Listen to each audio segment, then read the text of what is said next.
La palabra de Dios contenida en este libro es la verdad que acepto creer, es la enseñanza que me comprometo a seguir y es la esperanza que me atrevo a confesar. Nada me impide recibirla, nadie me evitará que la haga parte de mi vida y por ningún motivo dejaré de proclamarla. Estoy aquí para leerla, oírla y vivirla diariamente. Amén. Bendito Dios, te damos gracias por este momento, Señor, y te pedimos que bendigas al predicador, que lo uses poderosamente, Señor, y que nos des este mensaje que seguramente será edificante para nosotros y que nos hará crecer más en ti, Señor. Bendícenos en Cristo Jesús. Amén. Adelante con la palabra de Dios. Gracias, hermano. Dios les bendiga a todos. Gracias por la invitación, hermano. Soy el pastor Alejandro Cunillé de la iglesia Oreb en Cancún y hoy me toca compartir la palabra con ustedes y estoy muy contento por eso y estoy muy agradecido pues por la invitación. Bien, este sermón le puse por nombre de la siguiente manera. Estamos en la precampaña, estamos una semana antes o unos días antes de que empiece la campaña, llamados a pescar. Así que ya el domingo fuimos llamados, ya fue el domingo, fuimos desafiados, pero hoy déjeme en este oasis de semana, en este ombligo de semana o en este miércoles, permítame compartir esta idea con ustedes. Reclutando discípulos se llama el sermón del día de hoy. Hay vacantes. Déjeme introducirme con un chiste pequeño, es un chiste, es un mal chiste de hecho, pero es un chiste que nos ayuda a ilustrar esta idea de que es importante los recursos humanos, es importante que usted y yo digamos que sí a reclutamiento de discípulos que hace el Señor Jesucristo. Dice así el chiste. Llega un tipo listo y bromista a una empresa a pedir trabajo y lo pasan al departamento de recursos humanos. Regularmente hacen exámenes. Si usted ha ido a pedir trabajo, al inicio, cuando uno va comenzando, pues le piden una hoja donde usted llena una solicitud de trabajo y la lleva, pero ya a otros niveles, regularmente tiene que llevar usted un currículum y le hacen diferentes pruebas. Y una de las pruebas son psicosométricas, son pruebas de habilidad, pruebas de aptitud, etcétera, etcétera, etcétera. Así que en esta ocasión le estaba haciendo unas preguntas para evaluar su conocimiento. El examinador comienza y le explica brevemente, diciéndole que son los rayos catódicos. Le dice, porque es un científico, era una persona que se iba a dedicar a una empresa en algo muy particular, y le dice: "Explíqueme, por favor, brevemente, qué significan los rayos catódicos". Pero el entrevistado era muy listo, era muy ágil de mente, y así que se quiso hacer el graciosito, porque así era él, así es la persona, dicen que las personas muy listas son muy graciosas, eso no está discusión, pero bueno, el chiste que este tipo era así, y dice así, tipo listo, empieza a unos segundos, empieza a pensar, y dice: "Los rayos catódicos son Isabel y Fernando". El examinador se dio cuenta de lo que estaba diciendo y dijo: "Ah, perfecto". Y para ganarle la partida, le dijo: "Bueno, si los rayos catódicos son Isabel y Fernando, entonces, ¿quiénes son los reyes católicos?". El tipo listo rápidamente contestó: "Pues los reyes católicos son Melchor, Gaspar y Baltasar". El examinador se sorprendió nuevamente y para rematar con la última pregunta, queriéndole ganar la partida, le dijo: "Bueno, entonces, si los reyes católicos son Melchor, Gaspar y Baltasar, entonces, ¿quiénes son los reyes magos?". El tipo listo no sabía muy bien qué responder, y así que se le acercó al oído y le dijo lo siguiente: "¿No sabes quiénes son los Reyes Magos? Son los papás". Una de las actividades más importantes en el proceso de reclutamiento es la descripción del puesto. Es clave. Si usted ha trabajado en los recursos humanos o lo han entrevistado en los recursos humanos, y digo recursos humanos, las personas, me parece que en el siglo XVII se inventa, en el año 1800 no sé qué, alguien llamado John, un economista, inventa el término recursos humanos y se empezó a aplicar y se hizo popular allá por el siglo XX, en el año 1900 y cachito. Y descubrieron los economistas que el recurso más importante de las empresas no es el dinero, somos nosotros. Aunque si usted ha trabajado en las empresas, regularmente no son bien vistos los recursos humanos, se les dice de broma que son recursos inhumanos porque no nos cuidan, sino cuidan más las empresas y demás. Pero bueno, el chiste es que el Departamento de Recursos Humanos tiene que tener el recluta, la persona que van a contratar, tienen que tener muy claro las características y las responsabilidades y las competencias que se van a desempeñar en el trabajo. No solo es importante definir esto para la estructura organizacional, sino se necesita muy a detallado la visión, la misión, las estrategias, las metas, las éticas y los valores. Tener una buena descripción de los puestos ayuda a gestionar de mejor manera el recurso humano y aprovechar de mejor manera sus habilidades, sus potenciales, eh, sus aptitudes y que desempeñe de mejor manera su trabajo. De tal manera van a poder aportar más valor, darle un valor agregado y contribuir a los planes de la empresa. Y digo esto porque ustedes van a decir: "¿Esto qué tiene que ver con la iglesia?". Ahora digo esto porque quiero reclutarlos, quiero hacerles, hincapié en que Dios no nos necesita. Dios es Dios. De hecho, el Señor Jesús dijo que si ustedes y yo no predicáramos, si ustedes y yo no rechazáramos este privilegio de predicar, dice que hasta las piedras reconocerían que Jesús es el Cristo. Las piedras proclamarían su nombre. Así que Dios no nos necesita, pero por su amor, por su gracia, nos da el honor y el privilegio de poder ser parte de su plan, parte de su reino y compartir con todo el mundo que Él es el Señor, que Él es el Salvador, compartir su evangelio, compartir que Él es el Rey. Así que este mismo principio, digo esto de los recursos humanos, se puede aplicar a la iglesia. De hecho, estoy convencido que todo el libro de los Hechos nos ayuda a entender el perfil de la iglesia. Ahora no voy a predicar aquí todo el libro de los Hechos, pero sí voy a predicar el principio, porque me parece que todo el libro nos va a explicar la visión, la misión del Señor y su desarrollo. Lucas escribe este libro para recomendar el cristianismo al mundo. Le escribe a un tal Teófilo y hay varias propuestas y hay varias teorías que no voy a decir ahorita aquí con ustedes, pero resulta que el libro de los Hechos se escribe para un tal Teófilo que se cree que es un gentil, y la idea es que todo el mundo conozca de qué se trata la iglesia, que todo el mundo reconozca quién es el Salvador. Así que el libro de los Hechos se escribió con esa intención, así que podemos, ustedes y yo, encontrar en el libro de los Hechos cómo Dios desarrolló su visión, su misión y su plan, a través de la humanidad. Se trata de una proclama del poder de Dios por medio de su Espíritu Santo a través de su iglesia. Y en ese andar cristiano, que se nos relata a través del libro de Lucas, nos ha dejado una estela de luz que nos marca el camino, que nos da una pauta para ser la iglesia de Cristo. Así que para este sermón, permítame reclutar, permítame ser alguien de recursos humanos en el nombre de Dios, parte de, este es el reino, y estamos reclutando personas, discípulos. Para este sermón utilizaremos esta misma idea del perfil laboral para reclutar discípulos. Así que comencemos. Primera idea. La primera enseñanza es el nombre del puesto. Voy a escribir, pues, qué es esto de a dónde lo estamos contratando, de qué se trata esto de la campaña, y tiene que ver con estas ideas. Primera cosa, nombre del puesto. O sea, si usted quiere ser contratado, el nombre del puesto es el siguiente: discípulos de Cristo, es decir, llamados a ser discípulos. Versículo 1 de Hechos, capítulo 1 hasta versículo 3 les voy a leer y dice así: en el primer tratado, oh Teófilo, hablé acerca de todas las cosas que Jesús comenzó a hacer y a enseñar. Habla de su evangelio, hasta el día de hoy que fue recibido arriba, después de haber dado mandamientos por el Espíritu Santo a los apóstoles que había escogido, a quienes también, después de haber padecido, se presentó vivo con muchas pruebas indubatibles, apareciéndosele durante 40 días y hablando acerca del reino de Dios. ¿Qué está diciendo aquí? Nuestro Señor dejó discípulos para que continuaran la tarea que Él había comenzado, porque nuestro Señor Jesús ya no está aquí. Ahora sí, en espíritu, pero ya no está aquí corporalmente, ya no está aquí en carne, fue puesto al lado, a la derecha, a la gloria de Dios. Pero la misión quedó, no pendiente, pero quedó en manos de nosotros. Dios dijo que no estaríamos solos, que mandaría su Espíritu Santo. Y este es uno de los pasajes más adelante en el libro de los Hechos, Hechos capítulo 2, habla de su cumplimiento. Pero aquí es lo que quiero yo hacer énfasis, es que la misión sigue. Jesús hizo lo que le tocaba. Jesús dio su vida. Jesús no nos amó. Pero la tarea que él comenzó, habría que continuarla. Junto con los otros tres evangelios, el evangelio de Lucas, dice el texto del primer tratado, contiene todas las cosas que Jesús comenzó a hacer y enseñar durante su vida y su resurrección aquí en la tierra. Cristo terminó, podemos decir, la obra de salvación. Con su sacrificio la consumió. Y con su resurrección lleva a cabo el poder para que ustedes y yo la lleváramos a cabo. Nos dio vida juntamente con Él. Sin embargo, ahora nos toca a nosotros continuar con esa obra de evangelización. Somos comisionados como discípulos de Cristo a anunciar las buenas nuevas.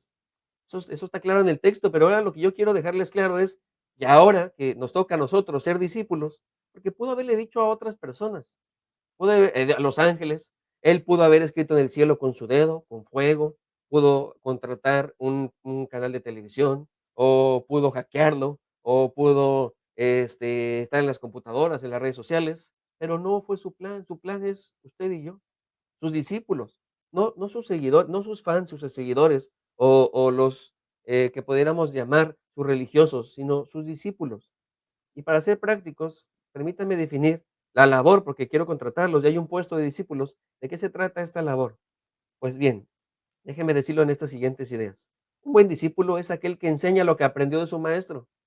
que ya lo ha dicho el pastor Gilberto, nosotros como sus ovejas de él, nos ha enseñado que un discípulo, a diferencia de un alumno, el alumno no quiere ser como su maestra o como su maestro, simplemente aprende cosas, quiere aprender como lo que los datos que nos quieren compartir.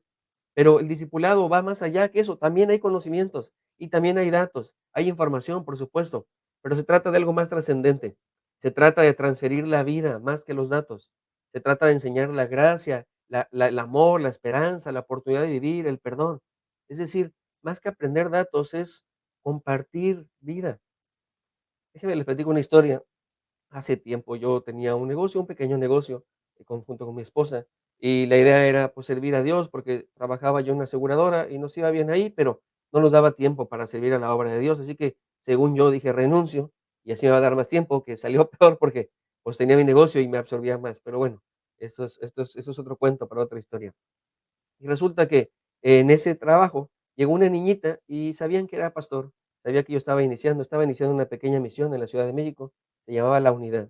Y resulta que llegó una niñita con su mamita y eran dos niñitas, pero una de ellas en particular tenía como unos 12 años, calculo, o 10 años más o menos, y llegó a presumirme que en su iglesia, no iba a mi iglesia, iba a otra iglesia diferente, y decía que se había aprendido todos los libros de la Biblia, desde Génesis hasta Apocalipsis, todos completitos.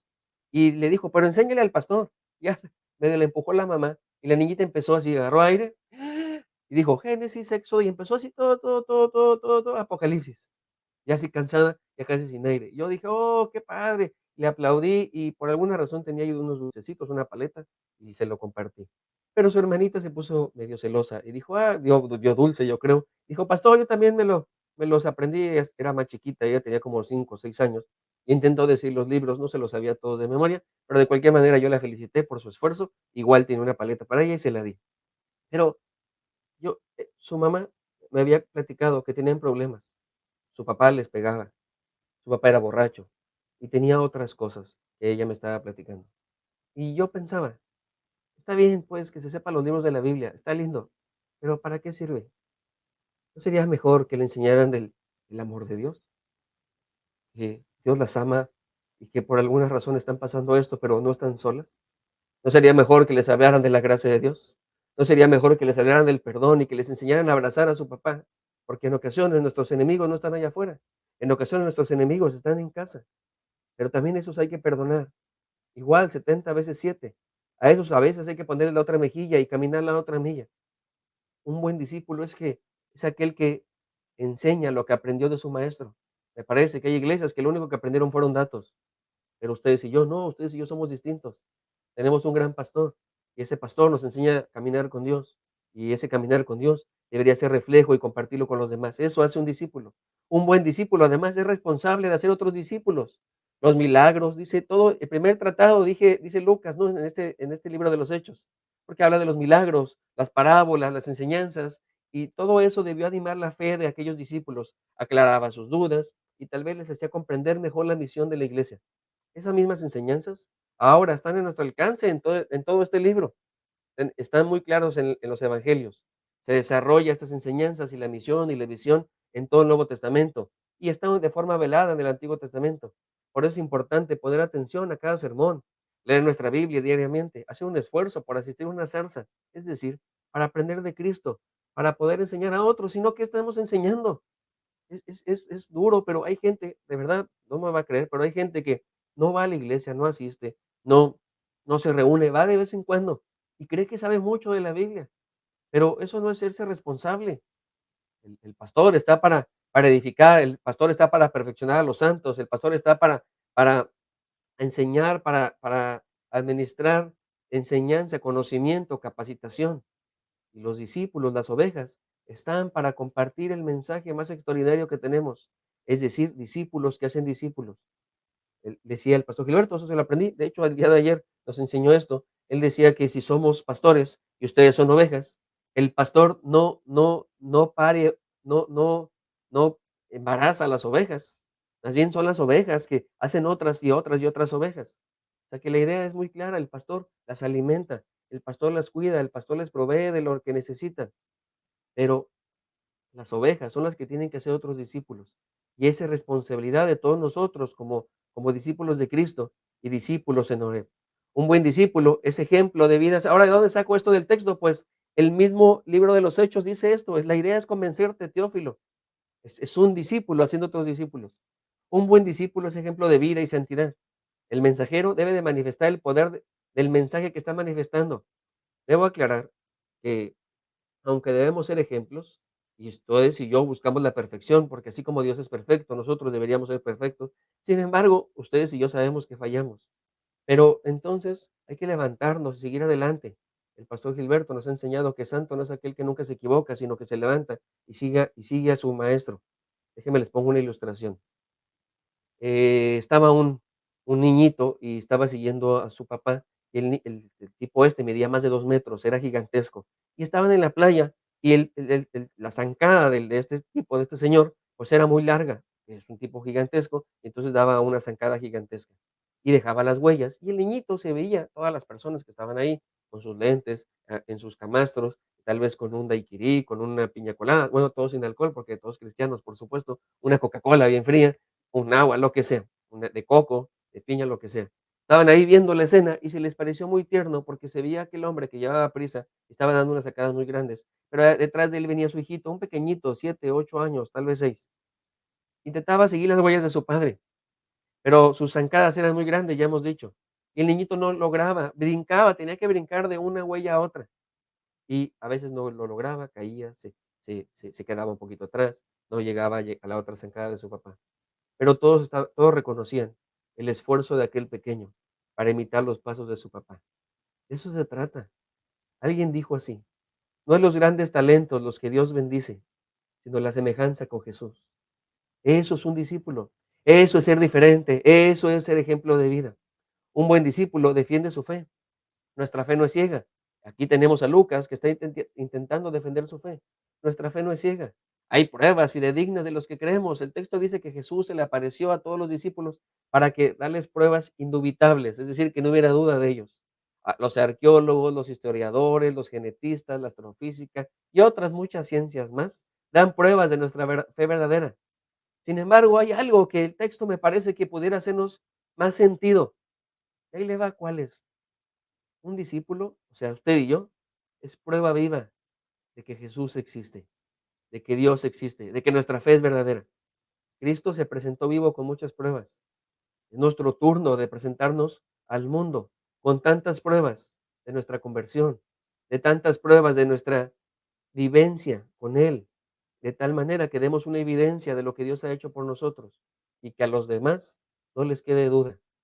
Podemos decir entonces que podemos defender nuestra fe con nuestra propia vida. Hace tiempo era pastor en una iglesia que se llamaba así. Yo peleaba para que se llamara más corto, pero los hermanos estaban muy orgullosos, y tal vez yo no alcanzaba a entenderlo en aquella época, era muy novato pastor. Ahora, a lo mejor hoy haría las cosas diferentes, pero ellos estaban muy orgullosos de que su iglesia se llamaba de esta manera: Primera Iglesia Bautista de Ezequiel Montes, Cristo es el camino. Así, significa AR, ¿no? Significaba todo eso. Y discutimos una vez porque yo decía que todo ese nombre en una lona era muy cansado. Primera Iglesia Bautista, Ezequiel Montes, Cristo es el camino. Entonces yo decía que pues algo más breve, pero bueno, en esa iglesia resulta que un hermano al cual quiero mucho, él se llama Rubén. Y él me decía, el hermano Rubén, de hecho oren porque el hermano Rubén es un cazatesoros, de verdad, tiene otro trabajo, pero su hobby es cazar tesoros. Él tiene una máquina, de verdad, esto, yo no sabía que existía esto, pensé que era nada más de la televisión, pero existe eso. De hecho hay grupos o hay gremios de cazatesoros y él pertenece a uno de ellos y va con su aparatito, ti, ti, ti. Él dice, un día me decía hace mucho tiempo que dice: "Ore, pastor, porque si me encuentro un tesoro, yo le", ahí él decía de broma, hasta diezmo. Sí, el hermano era diezmador y era fiel oveja, pero él decía de broma: "Si me saco el tesoro, hasta diezmo". Pero él decía que orara porque me iba a regalar una camioneta, según él. Bueno, por eso digo que oren. Pero el hermano Rubén me hizo romper una promesa, que él no sabía que me la hizo romper, porque resulta que yo estoy lastimado de la espalda, jugué mucho tiempo basquetbol y, pues, es un deporte rudo, pues, con la espalda, ¿no? Y con las rodillas también, y además practiqué mucho natación, y también eso hacía que, pues, no me tuve los cuidados, pues, no tuve el entrenamiento correcto y me lastimaba la espalda. Además, se había hecho mudanzas. Cuando uno es niño, está contento con las mudanzas, pero cuando uno crece, qué flojera mudarse, ¿no? A lo mejor si hay un proyecto, a lo mejor sí, pero es cansado, mudarse es muy pesado, es muy cansado. Si es de Dios, pues a donde nos diga, pero de cualquier manera intentamos evitar cualquier tipo de mudanza, la mayoría de los adultos. Pero el hermano se iba a mudar de casa, una casa mejor, y entonces yo había prometido a mí mismo no cargar, porque tengo lastimada la espalda, insisto, y había hecho otras mudanzas, y en una de esas mudanzas mi esposa me dijo: "No, ya no deberías cargar, porque ahí usted me ve flaco", pero sí cargaba tanques de gas y cargábamos cosas. De hecho, un día, a lo mejor no se acuerda, pero el pastor Gilberto un día nos prestó su camioneta. Había una Express ahí antes, no sé si sigue existiendo, y nos las prestó. Y su hijo Isaac nos hizo favor y también él cargó y ahí nos ayudaron a mudarnos de casa. Bueno, ese día yo me lastimé mal la espalda y prometí nunca hacerlo más. Pero un pastor por las ovejas hace lo que sea. Y el hermano no sabía, pero yo rompí una promesa. Hablé con mi esposa y me dijo: "Adelante, pues haz lo que tú creas, es para Dios". Y entonces fuimos a la mudanza y con le pidió prestada una camioneta de redilas a un amigo suyo, y el amigo iba manejando la camioneta y subimos, pues, a la camioneta de redilas. En la camioneta de redilas, resulta que apestaba, oleaba bien feo. Deben de saber que ese pueblito, Ezequiel Montes, es un pueblito ganadero. No huele bonito, huele feo, huele pues a animal, huele a vacas, huele pues a reses. Y resulta que cuando yo llegué a ese pueblo me decía: "¿Qué tal, pastor?". Me decía el hermano Rubén precisamente. ¿De qué huele? ¿Huele feo? Y dije: "Sí, hermano, sí huele feo". Y él me dice: "No, huele a dinero". Tenía razón, que el ganado deja mucho dinero. Y esa camioneta pues olía muy feo. Yo no dije nada porque soy respetuoso, pero el hijo del hermano sí dijo, porque él es el hijo, ¿no? Es pequeñito además. Y le dijo: "Papá, esto huele muy feo, esto apesta". Y dije: "Sí, es cierto", como el chavo: "Sí, sí, sí, es cierto, sí huele así feo". Y el dueño de la camioneta dijo: "Pues, ¿cómo quiere que huela si traigo cerdos?". Yo dije: "Oiga, no ofenda", pero no se refería a nosotros, se refería a que la camioneta de redilas, pues ahí la utilizaban literal, para cerdos, para puercos, chanchos, como usted le quiera decir. Ahí estaban ahí, no en ese momento, pero sí dejaron su olor. Se notaba que llevaba puercos, no necesitaba yo evidencia. Cuando me casé, fui al mercado de Jamaica a comprarle a mi esposa, fuimos juntos, el ramo de flores. Y cuando usted va a los mercados de flores de Jamaica o al mercado de Xochimilco, uno sale oliendo a flores. Es inevitable. Cuando uno camina con Jesús, huele, se impregna. ¿A qué huele, pastor? A amor, a perdón, a gracia, a santidad, a fe. Un discípulo, usted y yo, es alguien que con su vida muestra con hechos y la defiende, porque dicen que para mejor muestra un botón con nosotros. Digamos, perdón el ejemplo, pero que apestemos el mundo con el olor de Cristo. Defendamos la fe con nuestra propia vida. Y un buen discípulo persevera. Nuestro Señor enseñó a miles de personas, ¿están de acuerdo? En el Sermón del Monte había un montón, y luego en otros sermones había un montón, pero solo unos cuantos fueron constantes y fieles, poquitos. Los 12 apóstoles están ahí, pero más adelante parece que hay unos cientos o un puñado de discípulos. Había miles que se les había predicado, miles. Pero un poquitito, en la pandemia eso nos ha pasado, ¿no es así? ¿A cuántos había? Muchos escuchando la palabra de Dios y después de pandemia, parece ser que hay un puñado más pequeño, porque un discípulo persevera, un discípulo está ahí para seguirle de por vida, un discípulo sigue hasta el fin. No nos confundamos, ya les dije al inicio, no nos necesita el Señor. Para continuar la obra, no nos necesita. No es que Él no pueda, sin usted y sin mí, pero nos ha dado el privilegio de poder ser sus discípulos, de imitarle, de ser como su hijo. Cumplamos con nuestra tarea como buenos discípulos. Aprovechemos esta campaña para lograrlo. Empezamos el domingo, el domingo es el banderazo, el domingo es el inicio de la campaña y iniciamos juntos. Somos, creo que más de 10 iglesias de la red o casi 15 iglesias de la red. Creo que es la campaña, sí, según yo, donde más unidos hemos estado. Gracias a Dios porque Dios nos ha alineado a los pastores y ahora queremos compartirlo con ustedes. No es la primera campaña que hacemos en ORE, hemos hecho muchas, pero aprovechemos esta para crecer, para madurar, para alinearnos, para cumplir con la misión de ser llamados a pescar. Así que se necesita discípulos, porque sin eso no lo lograremos. Segundo requerimiento, segunda enseñanza, las competencias requeridas, el poder de Dios, es decir, un llamado a confiar en Él. Llamados, ya dijimos, a ser discípulos, y este sería llamados a confiar en Él. Versículo 4, estamos en Hechos capítulo 1, versículos 4 hasta el 8, dice así. Estando juntos, les mandó que no se fueran de Jerusalén, sino que esperasen la promesa del Padre, la cual les dijo: oíste de mí. Porque Juan, habla de Juan el Bautista, ciertamente bautizó con agua, mas vosotros seréis bautizados con el Espíritu Santo dentro de no muchos días. Entonces los que se habían reunido le preguntaron diciendo, Señor, ¿restaurarás el reino de Israel en este tiempo? Siempre preocupados por el futuro, ¿no? Hay gente así, que le preocupa mucho qué sigue.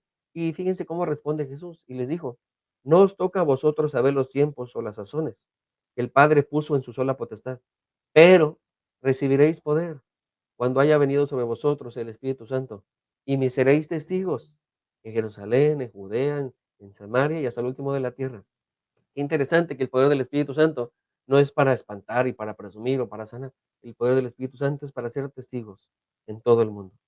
En cada trabajo, si usted ha trabajado en alguna empresa, en cada trabajo nos piden ciertas competencias o ciertos conocimientos, ¿no? No te contratan de a okis, necesitas saber hacer algo. Debemos reconocer que en este trabajo, en esta encomienda de Dios, en el reino de los cielos, es más, aunque Oreb es una iglesia fuerte, Oreb México me hablo, Oreb es una iglesia muy fuerte, gracias a Dios ha sido bendecida, gracias a Dios es muy unida, llena de amor para con todos. A pesar de eso, no podríamos llegar a todo el mundo, no nos alcanzarían todos los recursos, así que no podemos con esa labor.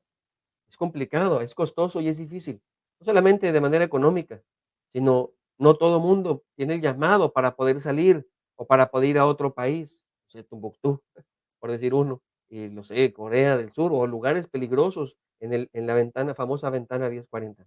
Debemos reconocer que esta labor, esta encomienda o la misión de Dios, ese trabajo encomendado por Dios, no lo logramos solos. No podríamos, no solos, necesitamos de Él, de su fuerza, de su poder, de su Espíritu Santo para lograrlo. Por eso el Señor les pidió que no se fueran de allí. Los apóstoles podrían estar tentados de pensar, después de pasar tantos años con el Señor Jesús, de decir, ya estoy listo para la tarea, ya sé todo, ya me sé los sermones, sé si ronca Jesús o no ronca Jesús, porque no sabemos si roncaba o no, ahora creemos, y como es Dios, pues no roncaba, pero era un humano, pero ellos sí sabían, sabían a qué Oxxo iban, bueno, no había Oxxos, pero sabían pues, sus costumbres, sus enseñanzas, lo conocían, habían estado con él por lo menos 3 años, algunos opinan que 5 años. Como sea, podrían haber sido tentados de ya lo logramos, vamos a hacerlo. Habían incluso expulsado demonios, habían hecho sanaciones, habían predicado y habían juntadose con el Señor durante todos estos años. Estaban motivados y listos para entrar en acción, pero necesitaban algo, algo súper importante, su espíritu. Nosotros, a diferencia de ellos, ya no debemos esperar. La promesa del Espíritu Santo ya fue cumplida. Cuando cada creyente decide creer en Cristo, es bautizado por el Espíritu Santo. No se dejen engañar de esas faramayas de que les empujan, esas faramayas de que las personas, según caen y son bautizadas por el Espíritu Santo, no funciona así. La gente, cuanto cree en Cristo, es en ese preciso momento, pues es bautizado por el Espíritu Santo. Así que en cuanto creemos en Cristo, somos bautizados. Así que necesitamos enfocarnos en lo siguiente. Se necesitan personas que crean. Se dice que creerle a Dios y creer en Él son dos cosas distintas. Y la Biblia dice que sin fe es imposible agradar a Dios. Así que deberíamos vivir creyendo las promesas de Dios. Ustedes y yo deberíamos vivir con eso, orando, pensando que van a suceder las cosas, no por nuestra oración, sino teniendo confianza en el Señor, haciendo misión, compartiendo con los demás, entendiendo que es el Señor que nos va dirigiendo. Pero hay más cosas que aprender aquí. Se necesitan personas que trabajan en equipo, no solos no se puede. Sí, la fe es un asunto comunitario.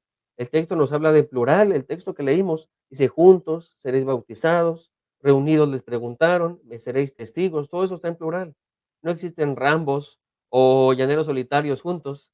Ahora creo que deberíamos decir John Wicks, ¿no? Porque Rambo es una película ya muy vieja y antigua, pero podemos decir John Wicks, así, gente que puede solo, no, ni el llanero solitario estaba solo, ni Rambo estaba solo, así que somos una comunidad, somos una iglesia, somos un cuerpo. Necesitamos estar juntos, que nadie se vaya, que todos estemos unidos. Se necesitan personas llenas del Espíritu Santo. Se estima que una bomba nuclear lanzada en Hiroshima y Nagasaki, ¿se acuerdan que fue así? Eh, lanzada, mató aproximadamente 246,000 personas. Un dato interesante, según yo, es que mató solo la mitad, murió solo el día que aventaron la bomba. O sea, cayó la bomba y solo murieron la mitad de ellos. Los demás murieron más adelante. Los demás empezaron a morir mucho más adelante. Los demás empezaron a morir por las lesiones, por las enfermedades atribuidas al envenenamiento, por la radiación. Es decir, que hubo consecuencias muy notorias de que había caído la bomba. La palabra poder, aquí en este pasaje, es dunamis o dinamis, de donde más adelante se va, a tomar la palabra en griego para la palabra dinamita. Ahora, no voy a decir que nuestra fe es como una dinamita, porque sería ser un anacronismo, pero sí, las personas que descubrieron la dinamita le pusieron así, porque la palabra dunamis o dinamis significa eso, un gran poder. A diferencia de la bomba nuclear, nosotros no podemos hacer tanto daño, pero sí hay consecuencias de nuestra fe. Hay una película que se llama El amor es más fuerte que las bombas, así se llama la película. Y solo falta ir al espejo. Usted me dice: "Pastor, es que, ¿cuál es ese poder de Dios? ¿Cuál es el Espíritu Santo?". Pues vaya al espejo. Usted vaya un día al espejo y vea, ese es el poder de Dios. Ese es un hijo de Dios. Eso es lo que Dios ha hecho con usted. Así que ese es lo que Dios hace con nosotros. Pero para explicarme mejor, déjenme les pongo un video que les tengo preparado. Aquí el hermano René se los va a poner. Adelante, hermano René.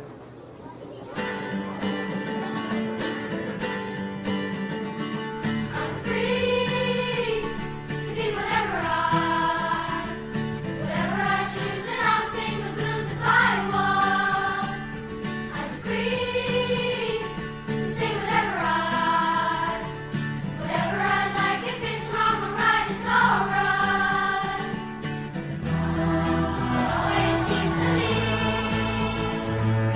you only see what people want you to see. How long's it gonna be? Don't get on a bus and cause no fuss. Get a grip on yourself and don't rush. But free to be whatever you say. If it comes my way, it's alright. Say you're free to be whatever you say. If it comes my way, it's alright.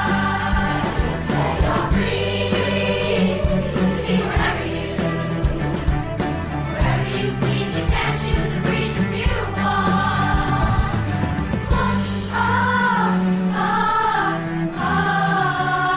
Whatever you say, if it comes my way, it's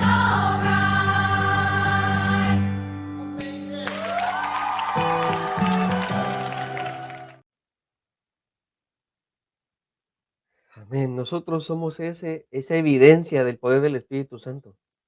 Me encanta este video porque habla de las consecuencias que parece que no retumban mucho, pero sí suenan, sí somos más que la bomba nuclear, hay más abrazos, más que lo que pasa es que hace mucho ruido, pero nosotros tenemos el Espíritu Santo que nos transforma. Se necesitan personas que vivan el presente. Los discípulos estaban preocupados por lo que venía, pero hay personas que están preocupadas en el pasado, se estancan ahí. Me parece que presumen de su pasado glorioso porque tienen un presente desastroso. Jesús usa el ejemplo de Juan el Bautista. Dice que Juan bautizaba en agua, pero hay algo más, hay gente que se queda atascada atrás. Pero hay cristianos que viven en el ayer, pero hay otros cristianos que se afanan por el futuro. Los apóstoles querían saber qué pasaba, pero Jesús los aterriza.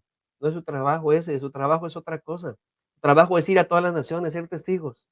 En todos los trabajos del mundo se buscan solucionadores, personas con capacidad de aportar. Las empresas no toleran a los problemáticos, a los que prometen cosas y no las cumplen, a los que dan excusas y peor, son las que les echan la culpa a otros o se la pasan justificándose a través de las circunstancias por su mal desempeño. Se trata de dar resultados en la obra de Dios y no estamos solos. Tenemos el poder de Dios. ¿Qué excusa podemos dar? Justificaciones pudiéramos decir muchas, pero Dios viene con nosotros, así que ¿quién contra nosotros? Se necesitan personas que se comprometan, llenas del Espíritu Santo. Siempre me ha parecido muy valiente los testigos oculares que se presentan en las cortes. Hay que decir en la cara de alguien, pasarlo de un testigo y decirle en la cara de alguien que hizo muy malo, ¿quién es el asesino? Pues él, señálelo. Incluso los pueden matar, corren peligro su vida. Hay gente que huye, hay gente que saca a su familia, es que, ¿qué voy a hacer si me hace a mí algo y mi familia, qué va a pasar? Y por supuesto que es algo importante. Pero hay otros valientes que se comprometen con la verdad y están dispuestos a pagar el precio. Ser testigos, dice el texto. Señalar quién es el Mesías, cuál es el Evangelio, ser pescadores de hombres. La demanda es ser testigos en todo el mundo. Comprometámonos a vivir la verdad de Cristo. Aprovechemos la campaña para aumentar nuestro compromiso con el Señor y su llamado a cumplir su misión. Confiemos en Él, porque Él prometió estar con nosotros hasta el fin del mundo. Y por último, ya para acabar y ser breve, la tercera cosa es el horario o jornada laboral. ¿Cuál es el horario? Si nos van a contratar, ¿cuál sería el horario? Hasta que Cristo venga, llamados hasta esperar su regreso. Versículo 9 hasta el final del versículo 11 dice así el capítulo 1 de Hechos. Y habiendo dicho estas cosas, viéndoles ellos, fue alzado y le recibió una nube que lo ocultó de sus ojos. Estando ellos con los ojos puestos en el cielo, entre tanto que se iba, ahí aquí se pusieron junto a ellos dos varones con vestiduras blancas, los cuales también le dijeron, varones Galileos, ¿por qué estáis mirando al cielo? Este mismo Jesús que ha sido tomado de vosotros al cielo, así vendrá como le habéis visto de ir al cielo. Los godines están de moda, aunque hace tiempo se les decían gutierritos, ¿no? Que es lo mismo. Eran los gutierritos, pero ahora se les llama los godines. Están de moda, los godines, si usted no sabía, son los trabajadores de oficina. No sé si llamarles una tribu urbana, pero definitivamente es una subcultura. Ser un godín tiene su subcultura, tiene su propio dialecto. Yo era godín antes. Me siento cómodo, como pez en el agua en las oficinas. Me gustan mucho las computadoras, sé usar muy bien el Excel, soy experto en eso, di clases de Excel y aprendí muy bien a utilizar esa herramienta. Me fascina estar, pues, en las impresoras, me fascina estar en las computadoras y, pues, soy godín, pues. Y usan frases los godines como estas frases: "Vámonos porque aquí espantan", así dice un godín en su oficina. "Ya me dio el mal del puerco". Lo bueno es que ya es ombligo de semana, dicen ellos, hablando del miércoles. Vámonos porque aquí espantan, dice al final, a las 6 de la tarde o a la hora que salgan, y ya vámonos porque aquí espantan. O saliendo dice, ¿qué? ¿De aquí a dónde? O también otra frase famosa de los godines es, ¿alguien sabe si ya depositaron? O voy al Oxxo, ¿alguien quiere algo? Porque es regla, es ley. Si usted va a una oficina y si sale a la tienda, tiene que decirle a los demás. Si no es, si no es una puñalada en la espalda, es traición. Si alguien sale temprano, dice, ¿qué ya tan pronto? Y contesta inmediatamente, los que sí trabajamos ya nos vamos. El lunes es al lunes, o sea, es decir, no van, es feriado.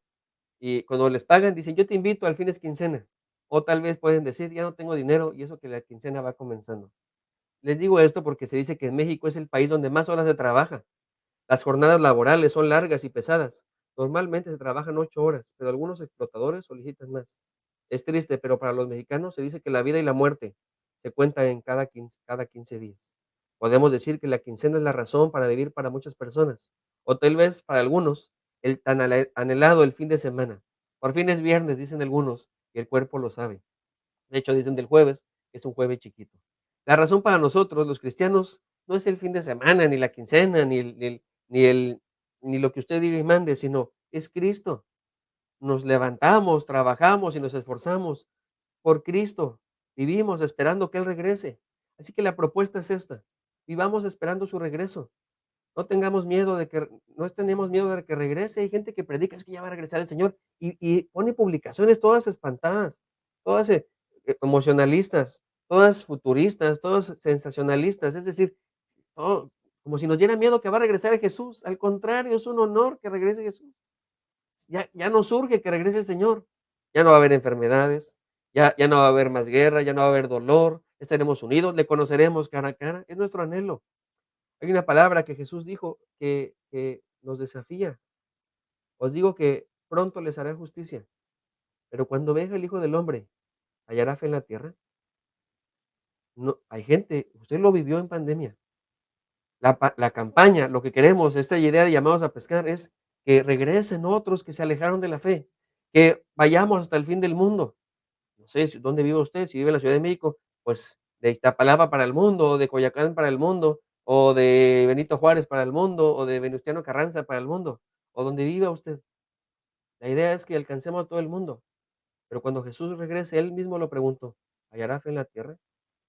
Ojalá que pudiéramos decir usted y yo, mientras yo viva, hallarás, claro que sí, Jesús, pero no todo mundo eh, está esperando a que regrese Jesús. Algunos dicen ya se cansaron, hay gente que ya no quiere seguir y eso es triste.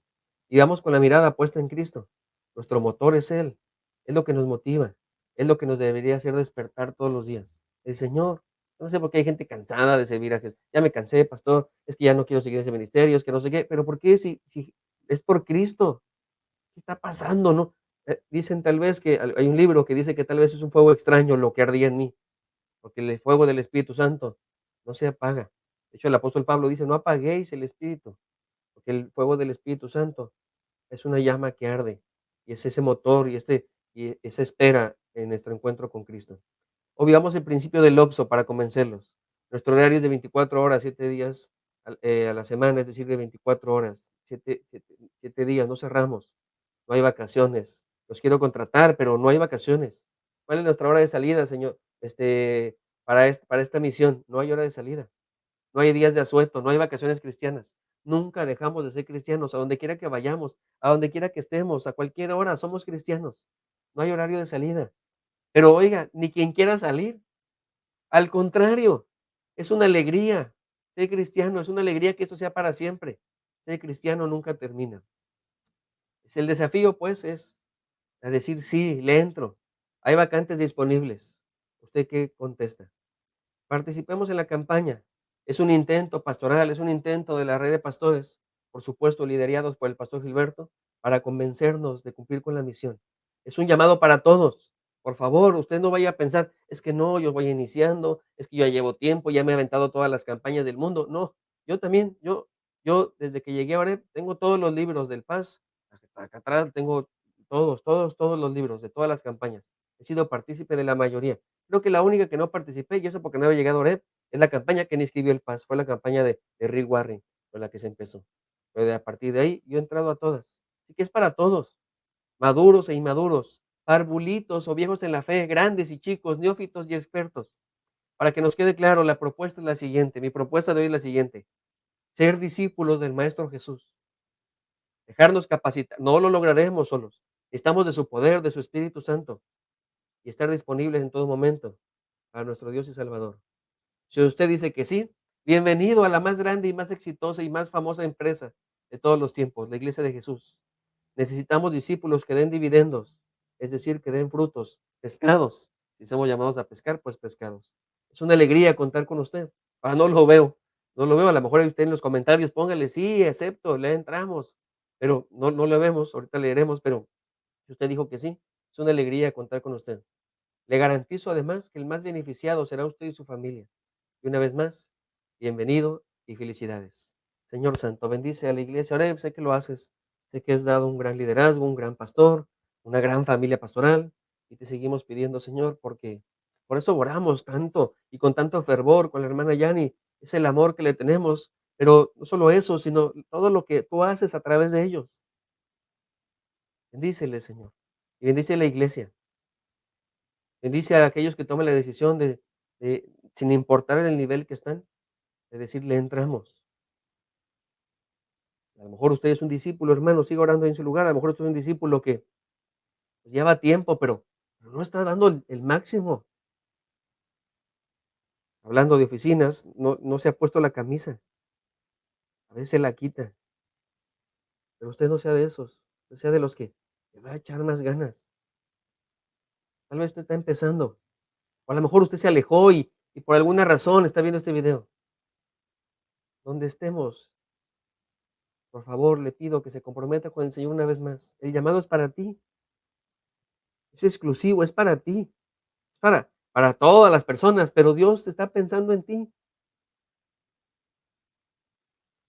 Ya dijimos que no lo necesita, pero te ha dado dones a ti, talentos, capacidades que nadie más tiene. Te necesitamos. En este negocio, en el reino de los cielos, nadie es imprescindible. Todos necesitamos estar aquí. Todos necesitamos ser parte de esto. Señor, escucha a mis hermanos y mis hermanas y te pido, Señor, que le bendigas y que esta campaña sea de las campañas más extraordinarias, con mucho fruto. No solamente de pescado, sino también de nosotros mismos. Nosotros mismos podamos crecer y madurar. Que cumplamos con esta misión, llamados a pescar. Te damos gracias en nombre de tu Jesús. Amén.